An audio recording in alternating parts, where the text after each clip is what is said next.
제 라이프 제목은 나를 성령의 사람으로 바꾸신 하나님입니다. 저는 주말 부부인 부모님의 첫째 딸로 태어났습니다. 동생들이 3명이나 있었기 때문에 엄마는 혼자서 고생이 많으셨습니다. 첫째로서 부담은 없었지만 동생들이 많다는 것을 싫어했습니다. 저는 예수님을 믿는 가정에서 태어나 어렸을 때부터 교회를 다녔습니다. 교회에서 부르짖어 기도하는 훈련, 순종훈련, 예배훈련 등을 받았지만 하나님에 대해서 잘 알지 못했고 진심으로 믿지 않았습니다. 하나님과의 교제도 없었습니다. 저에게 하나님은 심판의 하나님이셨고 또 천국이 있다 해도 지금까지 죄를 너무 많이 지어서 들어갈 수 없을 거라는 생각이 있었습니다. 친구들과 처음 만났을 때는 활발하고 장난기 많은 성격으로 관계 속에 큰 문제는 없었습니다. 하지만 점점 많은 친구들과 친해지기 시작하면서 그 안에 무리가 생겼고 서로 뒷담화를 하는 상황이 생겼습니다. 처음엔 그저 다들 하니까 같이 했지만 계속 같이 하면서 내가 당하지 않으려면 다른 사람을 시킬 수밖에 없다고 생각했습니다.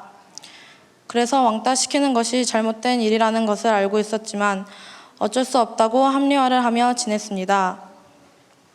그러다가 어떤 사소한 오해 때문에 친구들이 저를 뒷담화하기 시작했습니다.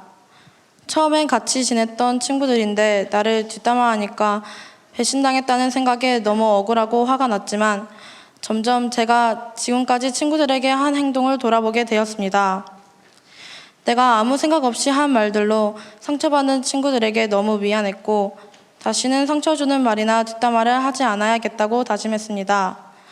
그렇게 마음먹었지만 계속 뒷담화를 할 수밖에 없었고 그냥 문제를 덮은 채 지냈습니다.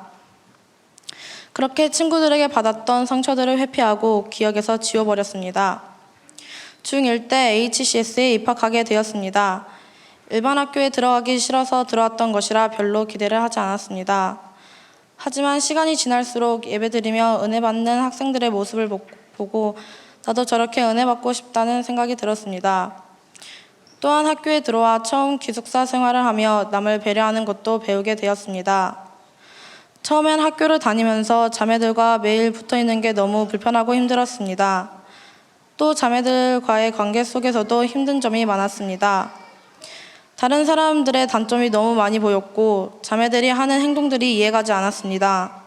그렇게 계속 나의 기준으로 남을 판단하며 정죄했습니다. 시간이 지나며 새로운 사람들이 들어오고 다른 자매들과 지내면서 학교 규칙을 어기게 되었습니다.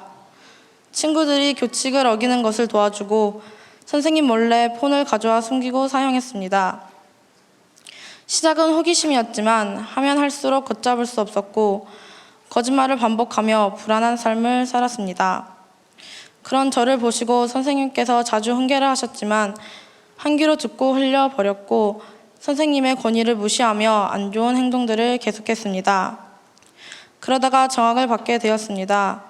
처음엔 그냥 무덤덤하게 받아들였는데 성경 필사를 하고 부모님과 상담을 하면서 돌아보게 되었습니다. 그동안 해왔던 나의 행동들에 대해서 또 나의 마음가짐에 대해서 다시 생각해보고 회개할 수 있었고 부모님과 선생님께 너무 죄송한 마음이 들었습니다. 그래서 학교에 돌아와 마음 잡고 학교 생활을 해야겠다고 생각했습니다. 이런 저를 하나님께서는 내버려 두지 않으셨고 수많은 예배의 자리와 집회를 통해서 저의 마음을 바꾸어 가셨습니다. 학교 수련회 때 그동안 애써 외면해왔던 상처들을 다시 기억나게 하셨고 그 상처들을 어루만져 주셨습니다. 저에게는 앞서 읽었던 말씀에서 나오는 하만과 같은 모습이 많이 있었습니다. 항상 친구들 관계에서 중심이 되고 싶었던 저는 저보다 부족한 것 같은 사람을 보면 무시했고 저보다 잘난 것 같으면 깎아내리곤 했습니다.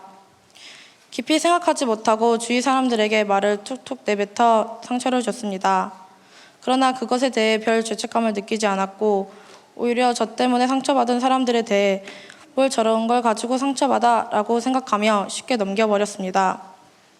그런데 어느 날 한 자매와의 대화를 통해 제가 이렇게 다른 사람에게 상처를 주는 것이 내가 상처받기 싫어서 먼저 다른 사람에게 상처를 주는 저의 반복적 습관이라는 것을 깨닫게 되었습니다.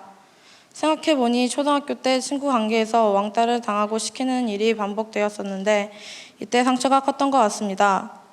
혼자 되는 것이 두렵고 내 옆에 사람이 많이 있어야 덜 불안했기에 내가 혼자가 될 것 같으면 다른 사람을 욕하고 주위 사람들을 내 편으로 만들려고 했습니다. 그러나 마음 깊은 곳에서는 불안하고 무서웠습니다. 겉으로는 큰 소리치고 있지만 속으로는 이런 자신이 싫고 변화되고 싶었습니다. 하나님은 하만과 같은 나를 모르드게로 바꾸기 원하십니다. 주님은 저를 살려주기 위해 저의 모든 죄를 드러냈습니다. 선생님들의 흉계, 여러 관계의 어려움, 정학 등을 통해 저의 죄와 어려움이 드러났을 때 괴롭고 아팠지만 이를 통해 주님은 나를 하나님의 사람으로 바꿔 가셨습니다.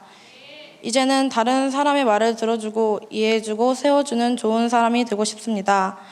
저의 언어가 비난과 정죄의 언어였지만 이제는 살리는 말을 함으로 주위 사람을 살려내고 싶습니다. 하만은 아달월 13일에 모르드게와 유다 민족을 다 죽이려 했지만 하나님은 그날 오히려 하만을 죽이고 모르드게와 유다 민족을 살려냈습니다. 사단은 저를 죄의 도구로 쓰려고 하지만 하나님께서는 저를 변화시켜 모르드게와 같은 성령의 사람, 믿음의 사람으로 바꿔주셨습니다. 부족한 저를 바꾸시고 저의 마음의 소원을 바꾸신 주님을 찬양합니다. 감사합니다.